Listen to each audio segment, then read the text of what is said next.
Welcome to Your Life and Legacy. I'm Christopher Nudo. Today, I want to begin with a question that many professionals quietly carry, even when life looks successful from the outside. What happens when achievement no longer feels aligned with purpose? We live in a culture that often celebrates motion, ambition, productivity, and advancement. But a life well lived cannot be measured only by titles, income, influence, or how much we can produce.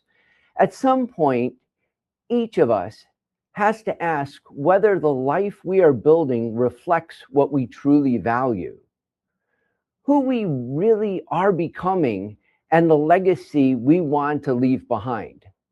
My guest today is Dr. Deepak Bhutoria, CEO of Jabulani Consulting LLC. He's a leadership coach, a system thinker, a strategic advisor to early stage organizations, and Rise Up Career Studio, the author of 6 fiction and nonfiction books, including his late up release, Rise Up, Your Career Reclaimed. Dr. Bhutoria helps founders and professionals build clarity-driven, sustainable success through purposeful leadership and emotional intelligence. His mission is to empower people and organizations to rise with purpose, not pressure. Now, Dr. Bhutoria, welcome to the show. I'm sure the first thing you're thinking of, what did this guy do to his nose? I know that was the first Chris, thing you were thinking. I was thinking it, and I must be honest with you, I felt like I met a kindred spirit because I as well damaged my nose severely once. And I, sir, can say that I empathize, not just sympathize with you. And I appreciate that. This is what a pickleball paddle will do. So here we go. In this first segment, as we begin, I want everyone watching to reflect on their own definition of success. Is it still serving the person you are becoming, or are you carrying a version of success that no longer reflects your values? I'm really going to start this conversation with Dr. Bhutoria by looking at why so many professionals feel successful on paper, but disconnected in practice. What I really want to get out of this segment is the emotional and practical tension that people are working hard, achieving, leading, building, and providing, yet many are also navigating burnout, pressure, uncertainty, and loss of meaning. Dr. Bhutoria, how can you help us understand why reclaiming a career is not just about changing jobs? It's about reconnecting work to your identity, value, and purposes. The reality is that, Chris, and this is one of those things I always talk about, being of Indian origin, I always ask people, how many parents or grandparents look into the cradle at that baby and then say, oh, wow, this kid's going to have purpose in his life. He's going to do things as he wishes to do. Everyone says he's going to be an engineer or a lawyer or something, something, something, right? And we are just taught, that you go to college, you either become an entrepreneur or you get into trade or you get a job. And we are told that you get a job, you get a title, maybe you get a promotion, you get married, you get more income. And none of us actually stop to even ask ourselves, what exactly is this corporate rat race about, right, Chris? And I think this is what happens. What happens is that you suddenly realize that success has become a checklist. You're reporting back to your parents, you're reporting back to your wife, you're reporting back to your own ego. Have you got promoted? Have you moved forward? And I think this is the reality. The other reality is that, Chris, you got a scenario where, every day you wake up and you see the AI onslaught, right? Oracle dumps 30,000 people. This company dumps that many people. People are now have to force themselves to look inward and ask a very simple question. I have a full calendar, but do I have a fulfilled life? Because everything that I thought I was getting in the bargain, right? Give your service and you will get a job for life, that died 30 years ago. Now we got another problem. Give your intelligence and you have a job. Now we're wondering about who's going to take my intelligence. Maybe it's AI. So with all this stuff, I always feel that purpose, if you didn't have it, you will always feel disconnected. But the only way to connect back is also by having purpose, because purpose is the North Star that's going to drive you forward. So, Chris, I love this question to start things off for sure.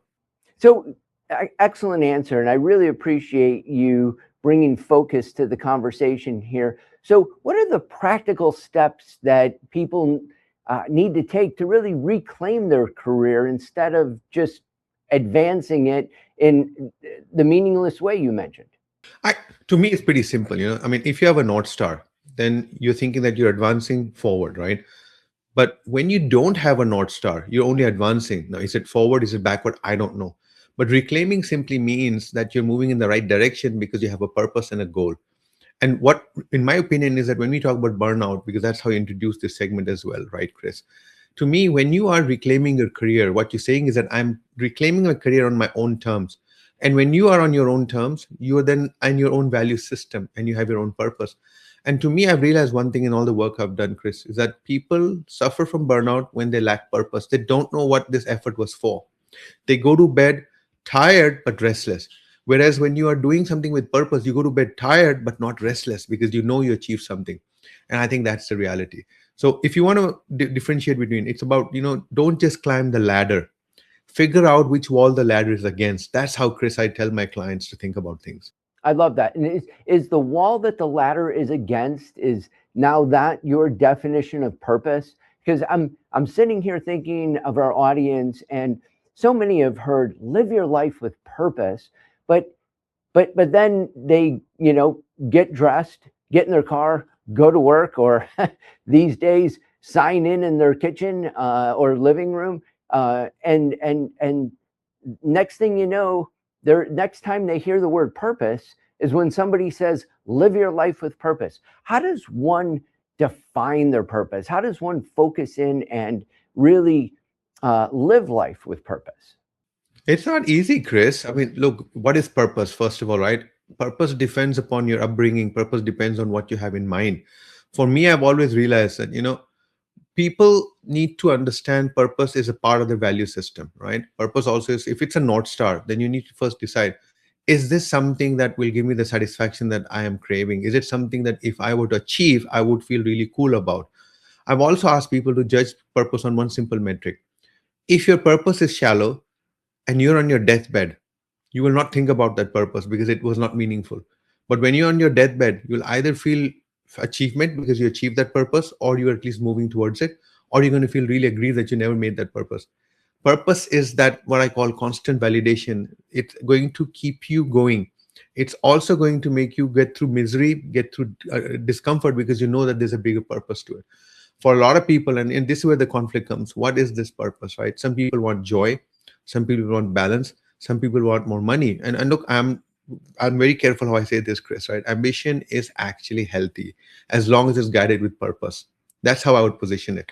And your definition of purpose is ultimately your definition of purpose. I cannot come up and say to you, I can critique it, I can criticize it, but at the end of the day, it's like, arguing against your own kids. You cannot choose between three kids that you have. Your purpose, you have to see from your own lens and you have to decide upon it.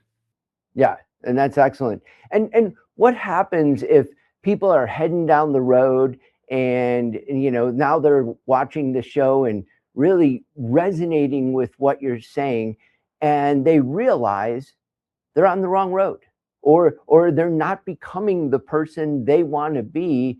What are the practical steps they should start with to really start reclaiming? Here's the fun part. Remember, I kind of earlier alluded that when you go to bed, you're extremely tired, but you're very satisfied. That tells you that the path you're on is a strong one. So I always tell my clients, look carefully at your sleep patterns. You do what I call, you work very hard, and you get the definition of success.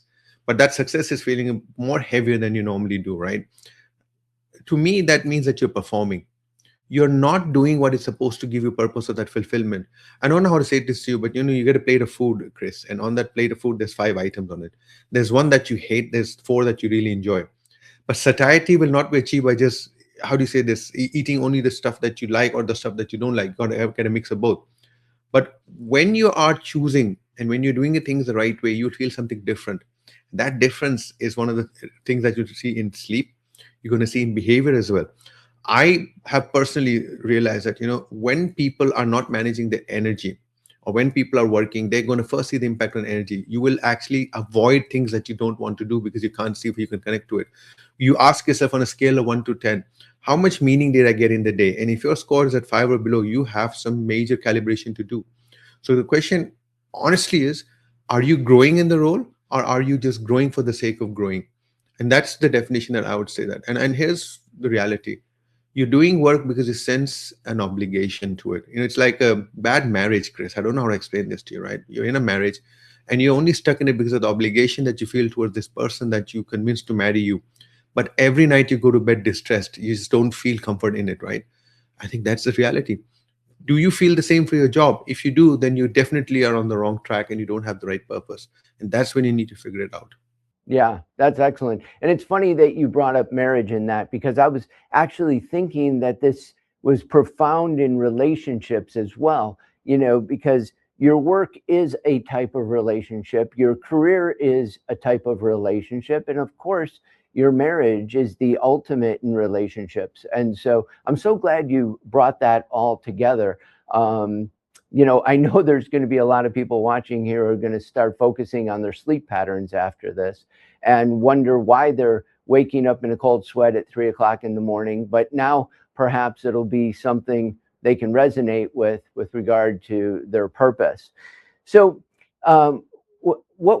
what I hear in this part of the conversation is that success can be a gift. It can also be a burden when it's disconnected from meaning.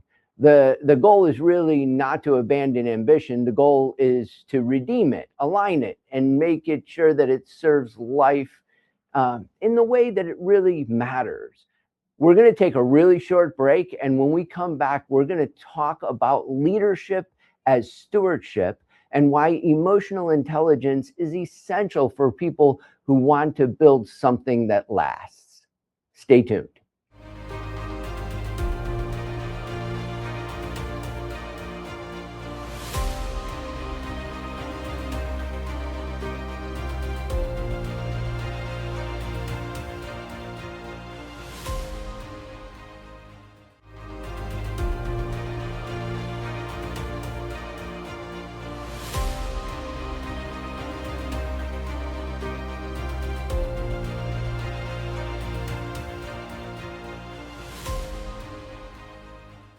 Welcome back to Your Life and Legacy. Stay connected to this show and every Now Media TV favorite, live or on demand, anytime you'd like. Download the free Now Media TV app on Roku or iOS and unlock nonstop bilingual programming in English and Spanish. Hey, are you on the move? Why don't you catch our podcast version? You can find that at nowmedia.tv. From business and news to lifestyle, culture, and beyond, Now Media TV is streaming around the clock, ready whenever you are. Hey, I'm here today with Dr. Deepak Bhutoria, CEO of Jabulani Consulting LLC. And now I want to move from career purpose to leadership responsibility. Leadership is never only about performance. It's about stewardship. It's about how we influence people, how we make decisions, how we handle pressure, and how we create environments where people can grow without losing themselves. For leaders who care about legacy, the question is not only did I achieve my goal, it's also how did my leadership shape the people entrusted to me? Dr. Bhutoria, can you speak to founders and professional and organizational leaders who want success with integrity? So we spoke about stewardship. It's a big word, right? Success, integrity. And if you're a leader, for me, when we define leadership, I've always said that leadership is, a lot of people think of leadership as a hierarchical achievement, right? Let's just call that being a manager. Leadership is actually something that can happen even to an individual contributor, right? This is someone that is actually taking his leadership as a responsibility and not as a privilege. It's not given by the system or the hierarchy. It's attained by something. I've always said, and I like the use of the word stewardship that you had there, Chris. For me, stewardship kind of implies a very powerful word, followership, right? And I always tell this to people: for someone to become a leader, you actually need to have followership. Someone has stood up and said that they look at the work you do, they see how you help others grow, and that you're not out to gain more power, that's when people become followers, and that's how you actually get leadership. So I hope that answers that question, Chris. No, it's great. And so, with these leaders that have earned it because they have followership, you know, what responsibilities do they have for, emotional health, clarity, and growth of the people that honestly they're responsible for? Here's the fun part, right? Let me give two aspects to that. Number one is the leader's own emotional health and clarity. What I've actually realized is that there's an equation that leaders have to manage. A lot of leaders are personally beating themselves up, working 24 by 7, surviving on diet coke and cigarettes, and then expecting their team to behave differently and have better emotional health. You have to set the example. You can give people lectures, but when people see you emulating what you are saying, that becomes powerful. In fact, you don't even have to say it if you do it the right way. If you are leaving the office at 5 o'clock every day as a leader, you are actually telling people that it is okay to leave at 5 o'clock every day.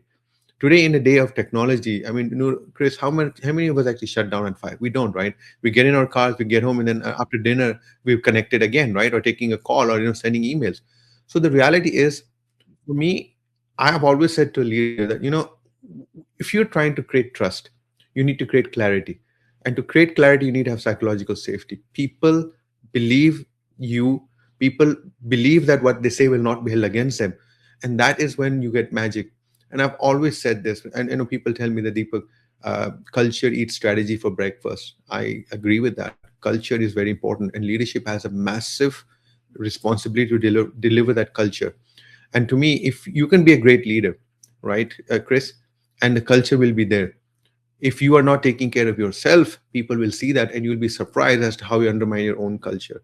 That's the dual point answer I wanted to give, so that this does not become about someone taking care of their people, but someone taking care of themselves, so that the people can see that this man is not just about us, but he's about himself also. That's longevity. That's career longevity. And that makes perfect sense, right? Because we've always heard that if you want 100% out of the people that you're leading, you have to give 120%. But if you're giving 120% and it's costing you, if you're doing destructive things to yourself as a result by, not sleeping enough, not eating properly, like you said, Diet Coke and cigarettes, what a terrible combination.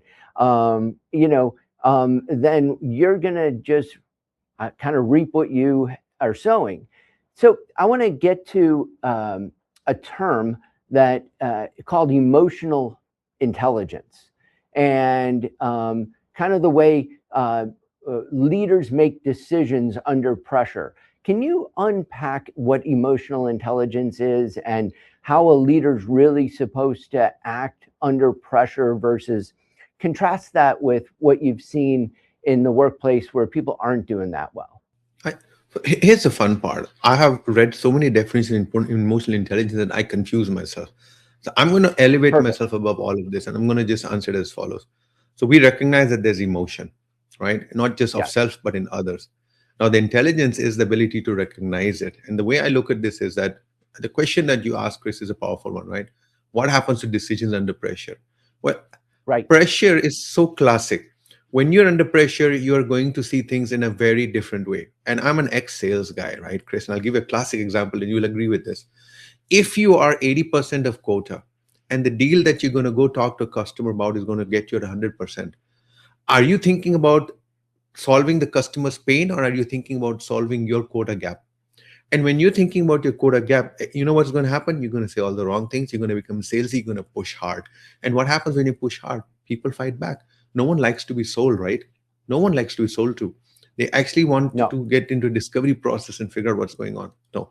So for me, if it's pressure, then you will narrow perspective. Just and to me, when you're emotionally intelligent and actually thinking through it in a congruent manner, and the biggest trick I can teach anyone listening in right now is just please pause before reacting. That's the single biggest way to kick off the emotional intelligent element in you. When you hear something, and you know what they say, he bristled, he got a red tinge to his forehead, his spine, there was anger that's moved up his spine. Just pause. And one of the tricks my boss taught me, and it's a funny trick, and this is a sales guy. He used to watch my reactions with salespeople, with customers, and he told me, I want you to pause. I want you to pause not because you need to be winning the argument, because I need you to actually let it hit you what the person on the other side is saying or doing, and then think about it, and then remove the tone and focus on the message that you need to deliver back. And when you get the message right, you're going to see things moving forward. And I was very surprised by that because he was spot on. It was spot on. When I am taking that pause, I'm now responding with intent, Chris, not with emotion. And when you've got very difficult moments, which most of us do in life, right? Being very self-aware about this is what I call the strategic advantage in this day and age. So for me, I just call it pause, process what's going on, now proceed. PPP, pause, process, proceed. And if I someone love it. doesn't get it, just remember that. Very simple. Just hold. Don't say the first thing that comes to your mind. I built a reputation on that. In fact, I'm banned from funerals because I say things that should not be said in public. And then you learn that self-awareness is the starting point. Make that a strategic advantage. So I have a question for you. So I completely agree 100%. But this is kind of and I'd love to know what your boss would have said about this. So, I'm going to take it back to the home, and because I'm sure this happens at the workplace as well. But my wife is classic for saying, your face said it all. And I'm like, uh-oh. What do you mean? I didn't say anything, honey. So when I'm getting excited, I'm getting upset, or something says bristles me, and I do pause, but I can't help my face. It just probably says it all. How do you help people who have that problem? With immense difficulty. You've raised something very powerful. And we've said this. The spoken word or these mechanical devices will fail if your body language is saying something totally different. I mean, I have a 26-year-old, right? And he calls me one day and he says to me, Dad, I was in a meeting and my boss said to me, you need to improve your energy levels. What does he mean? I says, it's most likely that you're in the room and you're looking disassociated or your face is showing that this is boring. So it is a very valuable question you're asking, Chris. My advice to people is as follows. The human expression is always going to be 2 steps ahead of whatever your brain is thinking you're going to do, right? Acknowledge it. Say, I must be honest, your question is actually very interesting and it confused me a bit. But now that I think about it, that also is another way of pausing, right? You are still acknowledging what happened to your face, but also acknowledging that it's now you process that and now that use that as the pause to come back without that bristling or that dread or whatever. Is it easy to do? No. But the reality is that, and I've always said this to people, Chris, it's very easy for a good, solid salesperson to do that. Why? Because he does not want to offend the buyer because he has something to lose. So the question you need to ask yourself is, when you're in a critical conversation or a crucial or a difficult conversation, what do you have to lose? If you have that in mind, you will actually realize for a leader, it's I will lose the respect of the person. And if you're going to lose the respect of the person, that isn't that a good enough reason to then pause, manage what you're doing? We talk about tone, but the body also has a tone, and you're spot on, Chris. And that I would say is ultimate emotional intelligence, where your body and your brain and your pause or those mechanical devices that I spoke about are all in sync. And it's not easy, but I think with conscientious self-awareness and focus, you can do it. What an awesome answer. What stands out here is that leadership is one of the most visible ways we live out our values. People may remember what we built, but they also remember how we treat them and how we made decisions and whether our leadership made them stronger or smaller. We need to take a short break, but when we return, we'll talk about reinvention and why beginning again can be a powerful part of legacy. Stay tuned.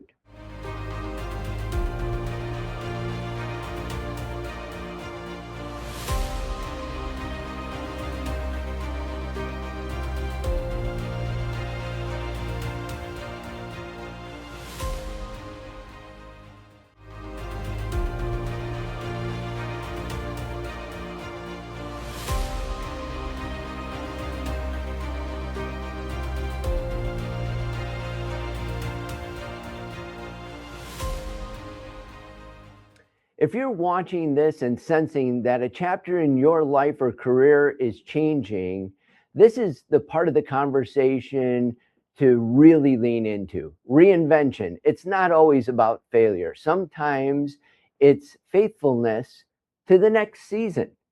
I'm continuing with Dr. Deepak Bhutoria, and now I want to talk about reinvention. Many people resist reinvention because they see it as starting over, and who wants to do that? But sometimes the most important life transitions require us to release an old definition of success so that we can step into something more honest, more purposeful, and more sustainable.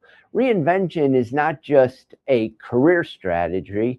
It can be spiritual, emotional, a practical act of stewardship.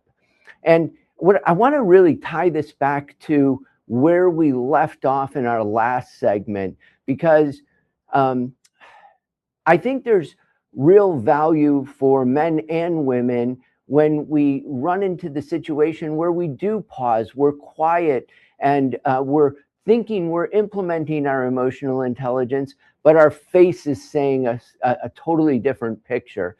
And our face is telling a whole different story. Dr. Bhutoria, tell us what we can do and how this really impacts the real world. Oh, tremendously.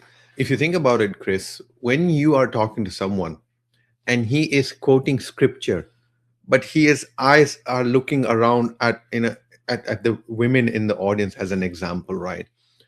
Isn't that like a disjoint? It's the words or what's happening is not matching up with what the face or the intent is about. And I think that's extremely critical. In relationships in particular, right? We tend to drop the guard. The question that I typically ask is that when you are selling and when you are sitting with a seller selling, do you not watch what you say or do? Then why do we drop the guard when it comes to our own family or our own loved ones, right? And I am guilty of that. So I'll come home as an example, Chris, and I walk up to the wife and she's sitting there with this look on her face and I ignore it or I miss it. And I start giving her a long, oh, I had a bad day at work and this and that. And then she suddenly looks at me and she says to me, did you not sense? Can you not see? And that's when you realize the self-awareness that is required actually is to be in the moment, be present, and actually back down. You're not the most important person in the room. This is something my wife quoted to me multiple times. She said to me that, Deepak, you have a behavioral pattern. Yes, I recognize you're highly intelligent, but understand one thing: when you interrupt people, when you disrupt their thought process as they're explaining something to you, or when someone is saying something, you say, I know where you're going. She says, it's not about your intelligence, it's about what they're feeling in the moment. You have just told someone that your idea is not worthy of being brought into the sun. And that hurts people. And if you do it once, twice, thrice, Chris, all you're doing is you're discouraging people from sharing, right? And in any corporate world, Chris, if you think about it, people ideating, people building upon each other's ideas is exactly the thing you need to nurture. And if your goal is to bring the best out of humanity, then, ladies and gentlemen, you have to control what's happening on the face. And I just did the John Cena moment, right? You have to control that and you have to match it to what you're trying to say. When there's a disjoint, people will look at you as deceitful, as two-faced. And I can assure you, I'm not jumping to conclusions. I've spoken to people by your mannerisms, by your behavior. I was talking to a customer of mine who declined an offer for the simple reason that when they were giving him the offer, the guy kept looking outside the window while talking to him, making the offer. And to him, that was disrespectful. It meant that there was something else going on, or this was so boring for the guy that I was not worthy his time. And he didn't feel right enough taking the job, that he felt that this culture is one I cannot fit into. It stunned me. But what if that was just something that the guy inadvertently did? And this is what happens. We think we are being innocent in what we do, but the impact on others is what we miss. Well, and I think you can apply that to so many things, right? You can apply that to looking out the window. You can look at, we have these smart devices, right? That are on our wrist and they're constantly buzzing and pinging us and, vibrating. And, when we're in a meeting, and I'm so guilty of this, I'll be distracted and that will lose the attention of the people you're sitting with. And I had one client one day tell me, he said, oh, your shock collar went off. And I thought to myself, indeed, that's what this is. And so your message is so clear. And what I really want to stress here is Dr. Bhutoria is talking about the corporate world, but he's also talking about our relationships with our spouses, our relationships with our kids, our relationships with our family, because if we can get those right, we'll also get the relationships at work right. You can't live in one space and another when you come home. You got to live in one space, as Dr. Bhutoria has identified. So can you help our viewers understand the difference between temporary difficulty and misalignment, between fear and wisdom, between pressure and calling? I mean, these are opposites, right? Um, so let's start with calling, because I think that's one of the most misunderstood things. You talk about purpose. How does your purpose and a calling go together?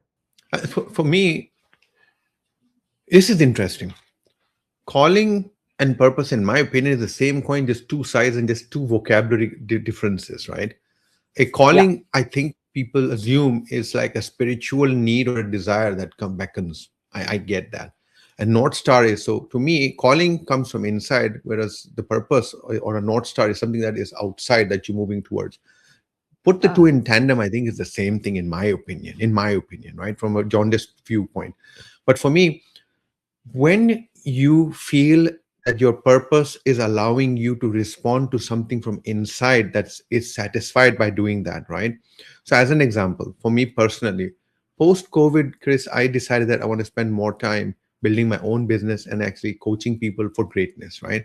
I then started realizing that I wanted to focus on young people, young meaning 21 to 30-year olds. So that's what I focused on. So for me, my calling, my purpose was to uplift people, but the calling there was that I wanted to give back to humanity everything I learned the last 34 years. And that's how I ended up balancing things. I love that. So let's talk a minute about reinvention, because for those people who don't have purpose and they're like, okay, I've identified my purpose, but I'm in the wrong job. I am in the wrong career. I definitely, instead of wanting to go this way, I'm now going to go that way. That takes complete reinvention. That's starting over for many people. Why is that so difficult? The funny thing is that I would argue that it's one of the top three issues that the world faces today, is that people have gone into what I call, a comfort zone, right? And now you're asking people that you're in a comfort zone. Most of them maybe are making good money as well, right? And here's the fun part. We have a role and we have an identity. And when you're in a comfort zone, the both have become the same. And now when you disrupt that and you say to someone that, hey, we need you to reinvent yourself, we need you to do something. And there's two ways to reinvent yourself. One is race to where the puck is going, right? I know it sounds weird, Chris, or wait for the puck to hit you on the nose. Race to where the puck is going. You are essentially reinventing yourself by being one step ahead. It's now in your control. The other reinvention that occurs is when you lose your job.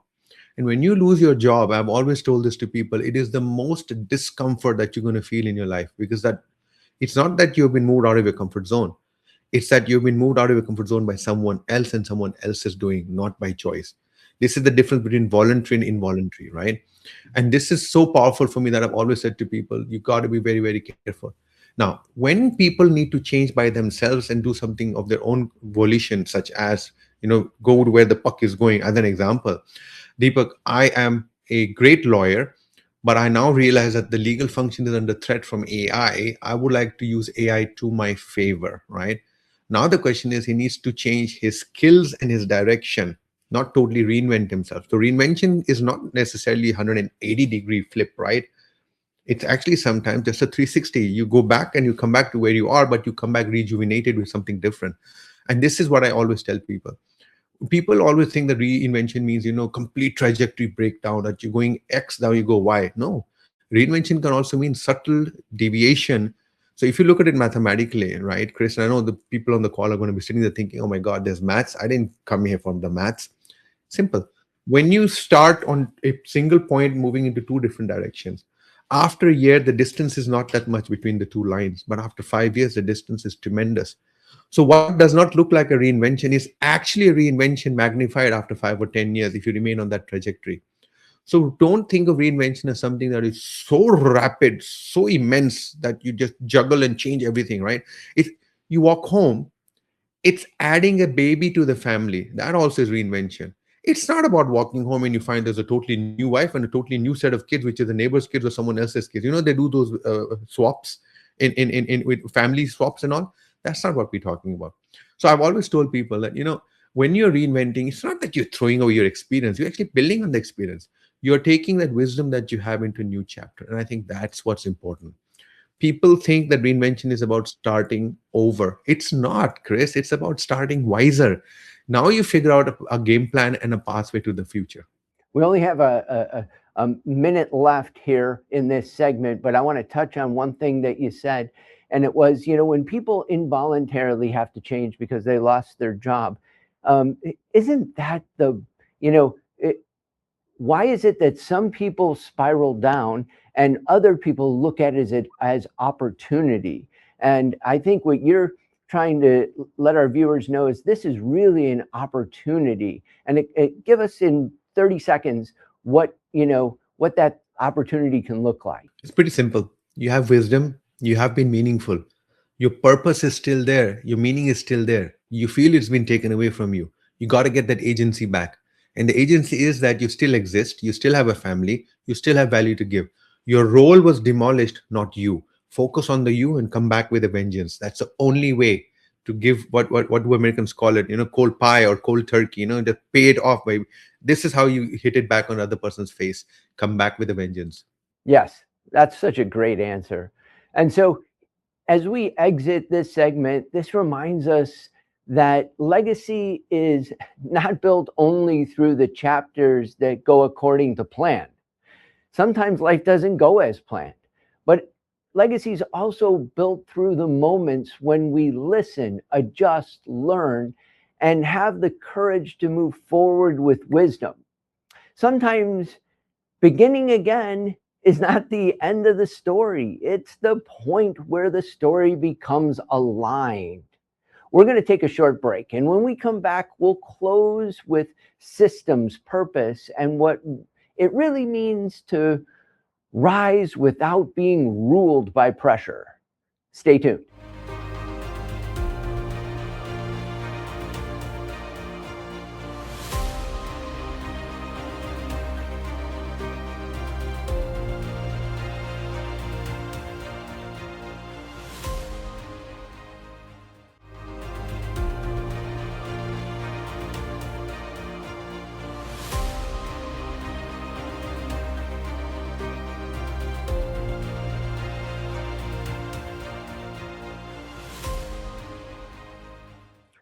Stay connected to your life and legacy and every Now Media TV favorite, live or on demand, anytime you'd like. Download the free Now Media TV app on Roku or iOS and unlock non-stop bilingual programming in English and Spanish. Are you on the move? Why don't you catch our podcast version at nowmedia.tv? From business and news to lifestyle, culture, and beyond, Now Media TV is streaming around the clock, ready whenever you are. I'm here with Dr. Deepak Bhutoria, CEO of Jabulani Consulting. And as we close, I want to bring this conversation back to the heart of legacy. Dr. Bhutoria's mission is to help people and organizations rise with purpose, not pressure. That idea matters because pressure can produce motion, but purpose gives direction. Pressure can push us to perform, but purpose helps us build with wisdom. Pressure may create short-term results, but purpose shapes a legacy that endures. In this final segment, we're going to bring together leadership, emotion, intelligence, systems, thinking, and stewardship in a meaningful way. Dr. Bhutoria, can you help us by starting the segment by speaking to the daily structures and internal commitments that help people protect the energy relationships and bring clarity and value to what they do. I've always told people, right, Chris, it's like when you wake up in the morning, kind of know you gotta, maybe go to the window, look out, brush your teeth, take a shower, then you start your routine. In the same way, when we talk about pressure and how real life operates, right, you need to just focus on the decisions that you need to make. And one of the things I've realized is that a lot of people make decisions based on the fear of loss. And I always tell them you need to make decisions based on what is the success, then figure out the metrics that reflect that success and take it from there. Purpose, I've always said this, and I've said it when we have discussed purpose on this call many times. And I like the twist you gave to it, Chris, about calling, right? I think calling is very important because calling gives that a bit of a spiritual inclination. And sometimes that's what you need. So for me, I've always said to people, right, that if you are starting your day and you're going to work on things down, my point is not to tell you to reduce your goals. No, Chris, that's not what we're saying. Our goal is not less ambition. Our goal is healthier ambition. Write down what matters, write it down as to the steps you're going to take, and you're going to work on those with purpose, not under pressure, because you now clearly know how your daily routine is going to work, right? Most issues that occur is because of, I've always said this to people, it's not time management, Chris, it's actually prioritization. You prioritize the wrong things at the wrong time. That's when you realize you have no time left for the real stuff. Figure that out. 90% of the work we do is actually noise, 10% is really meaningful. And rock star salespeople, rock star VPs typically know what to focus on. And I think that's the issue here. And that transitions right into my next point that I'd like you to speak on, and that's systems. Because I know that people who have good systems, and that's just could be as simple as how you prioritize, really bring things together much better and don't have those pressures. So what are some of the daily systems or priorities that people should be starting to think about and implement so that they don't have pressures, they have purpose? Chris, let's go back to that manager of mine that I spoke about, right? My ex-boss. And he said, hey, I'd love to hear more about this boss of yours. So let's tell you a story about that boss of mine, right? I once said to my boss, I really appreciate you. I think you're a rock star salesperson, and I can see that you built an amazing legacy, right? How do you do it? And he looked at me funny and he said to me, well, I never even thought that I built a legacy. I just did what needed to be done. So the question to me that I asked him then was, what did you do that needed to be done? And here's what really upset me a bit. I was hoping for a massively complex answer. And here's what he said. Dude, all I did was worked on every moment as if it was the biggest moment of my day. And I looked at him, I'm like, huh? Number two. He says, the same choices will come up again and again and again. Get better at figuring out the right choices. Isn't that powerful if you think about it, boss? At the end of the day, life, at work at least, is repeat, repeat, wash, wash, rinse, rinse, right? So the question is, why then do we go and convolute it? If something has worked, make sure you do it, double down on it. Make sure that the daily habits become your behaviors. Behaviors will ultimately become culture. And there's something he said that really blew my mind. Behavior is something that you need to measure. In sales, if I need to make 20 cold calls a day, then I need to make 20 cold calls a day, right? And I know that if I don't make the 20 cold calls a day, I'm not going to get those 3 or 4 meetings per week that I need. If I can't get my 3 or 4 meetings per week, I am not going to make the billing revenue or the deal that I need to make my numbers. It's all connected. That's why his point was daily habits. When they become behaviors that are measurable, that you can critique, it's not saying you look fat. You have to stand on a scale and say, oops, I am fat, right? And then focus on that. And his goal, and he said to me that work hard with your people to make them understand one thing. They need to know what they need to repeat today, what have they become good at, and they just keep doing that goodness. Sometimes the texture of the goodness will change, right? Because the problem is complex. But the reality is that you're still going, it's like your hair. With no hair, I still comb it, but I comb it differently. But when I had lots of hair, I combed it differently, but you're still combing. But the style of combing changes. And he said, ultimately, that's it.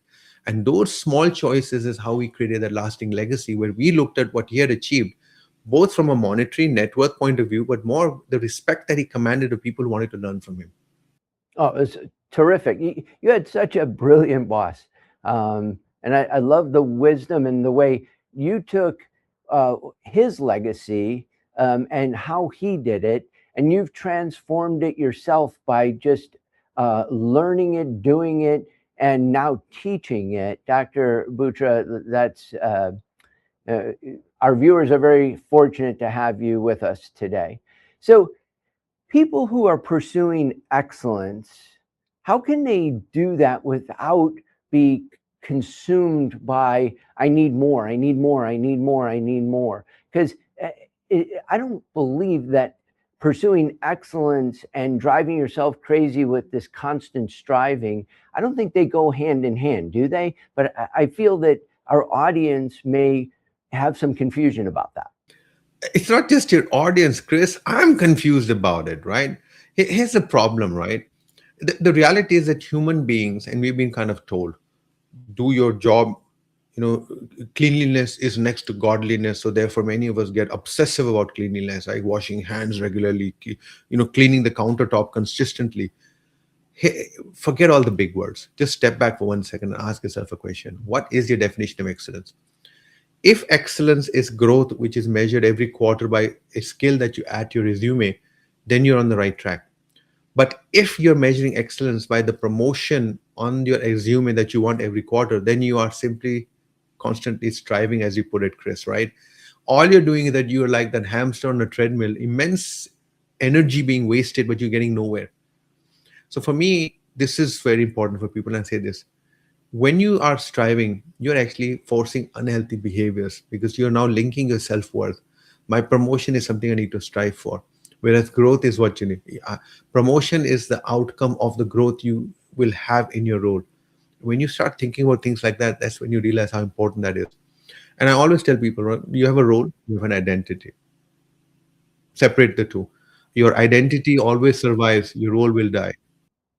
That's right. That's right. And so you put all those pieces together. You put all those pieces together, and you're creating the necessary foundation to live your life the way you want to, with the purpose as you started out, as your calling. So, Dr. Bhutoria, let our audience know if they want to learn more about Rising Up, if they want to learn more about your consulting, and how can they reach you?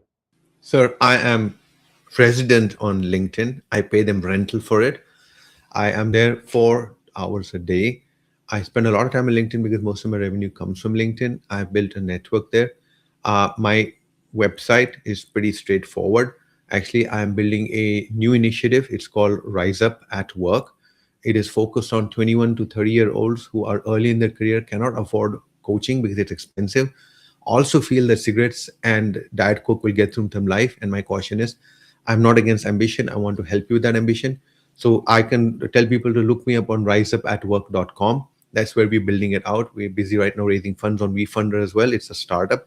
And age 55, Chris, yes, I decided to bring my ideas to life because I was helping other people bring their ideas to life. And they challenged me that, boss, you have so much to give. Why aren't you doing something unique? So here I am on LinkedIn, building my own coaching practice, doing sales coaching, sales training that I love, while building out something for 21 to 30-year-olds to help them get better at what they do.